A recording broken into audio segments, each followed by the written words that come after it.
Update dunia kripto 5 Maret 2022. Jadi kalau kita lihat kemarin itu sampai hari ini penurunan BTC cukup dalam ya. Kalau ini adalah full body candle nih, warna merah.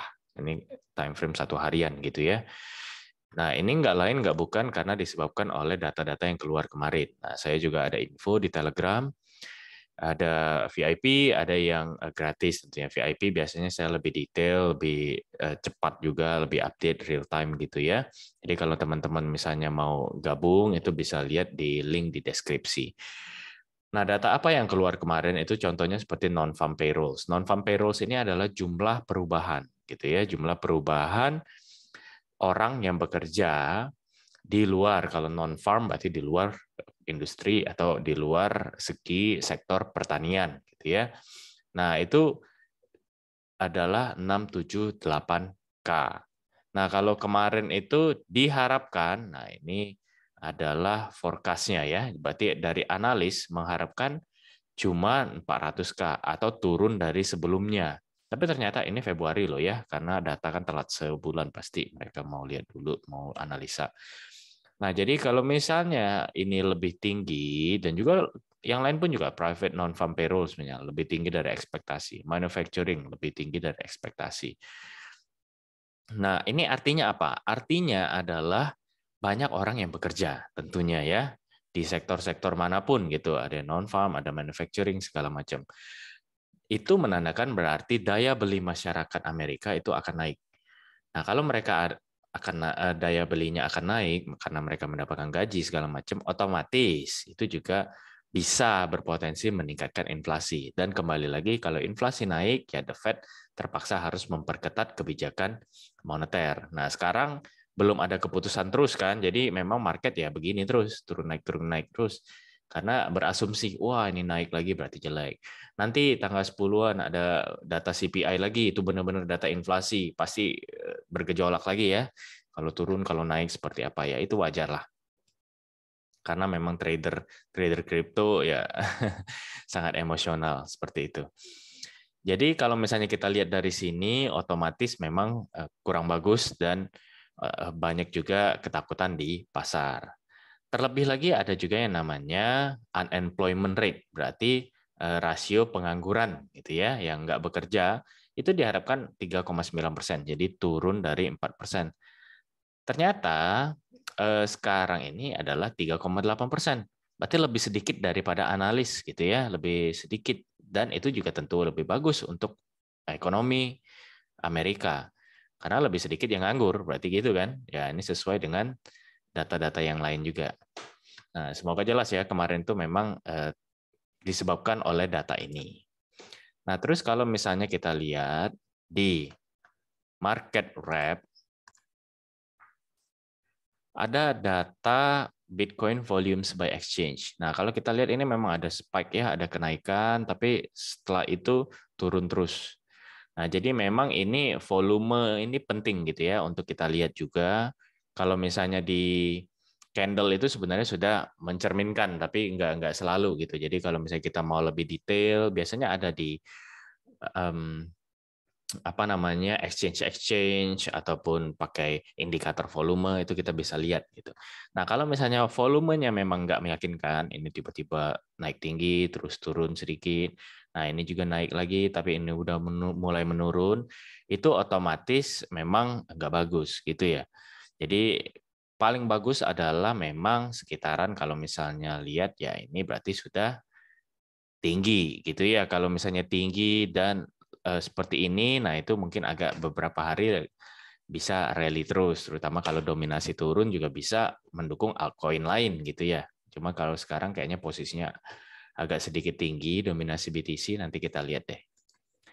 Jadi kebanyakan kalau saya lihat dari CoinDesk itu lebih ke arah technical ya mereka pembahasannya. Jadi saya nggak bakal lebih lanjut karena kita akan lihat juga sendiri itu secara teknikal. Nah, ini malahan masih bilang resisten 43100 kayaknya agak lumayan jauh ya.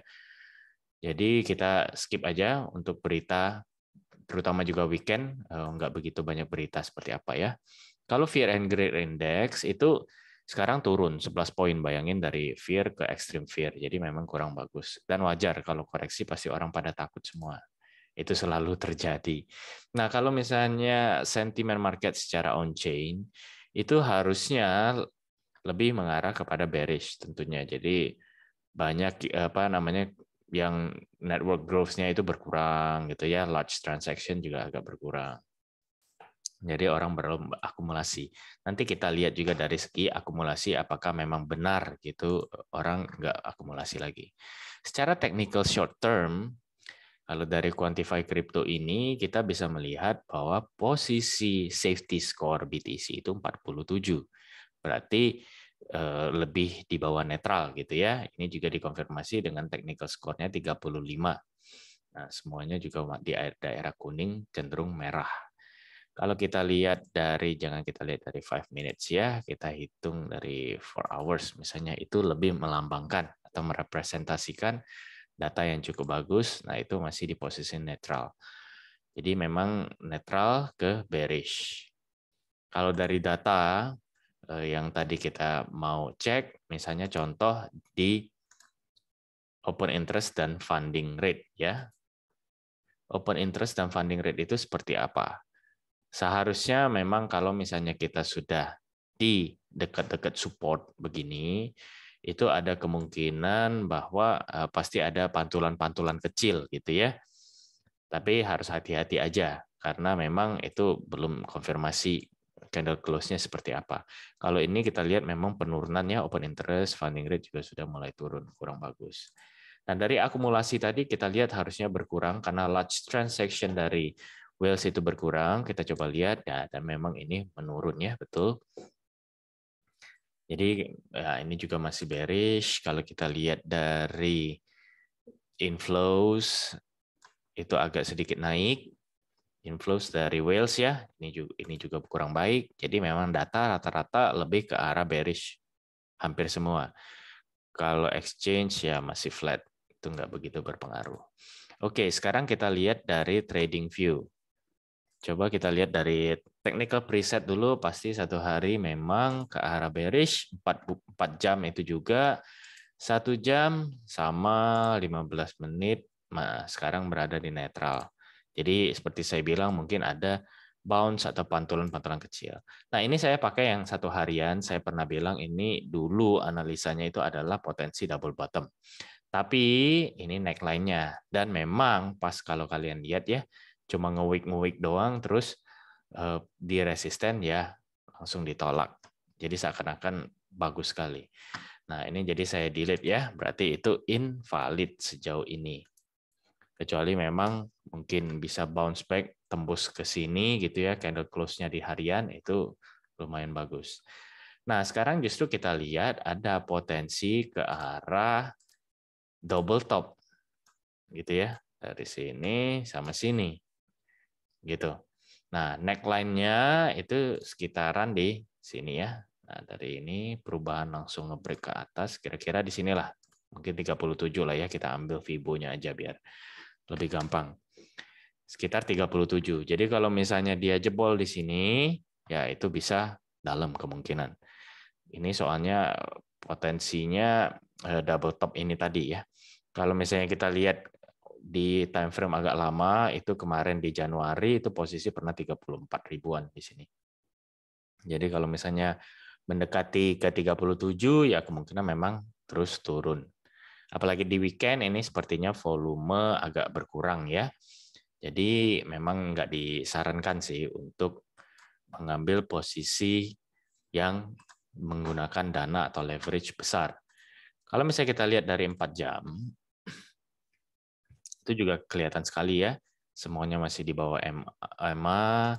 1 hari tadi, sorry, coba kita lihat lagi.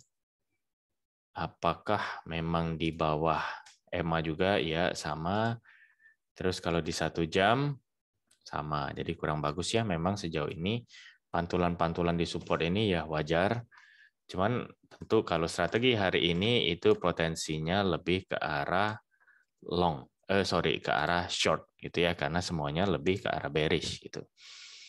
Nah, jadi kita harus mengambil resistennya kira-kira di berapa. Kalau mau aman ya di sekitaran 40.000 di sini. Tapi sepertinya agak susah mencapai ke daerah sana. Jadi bisa lihat yang di sini yang kecilnya. Kalau di 4 jam di sekitaran 39.700. Terus apa namanya mendekati 40 tadi ya.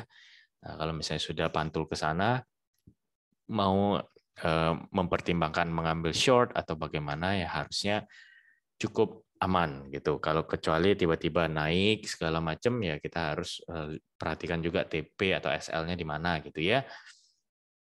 Terus juga jangan lupa seperti tadi yang sempat saya singgung itu ada volume, bisa dilihat dari RSI, bisa dilihat dari volume memang transaksi, ada juga yang namanya agregat trader yang memang membeli posisi long, posisi short gitu ya. Jadi kita bisa lihat secara real time posisi trader-trader ini lebih ke arah mana gitu.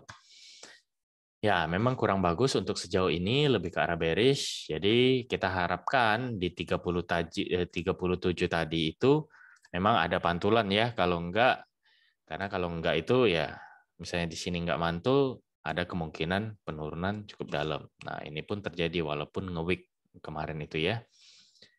Nah, tapi kalau yang di sini enggak, ya semoga lah kita harapkan enggak terjadi sejauh itu.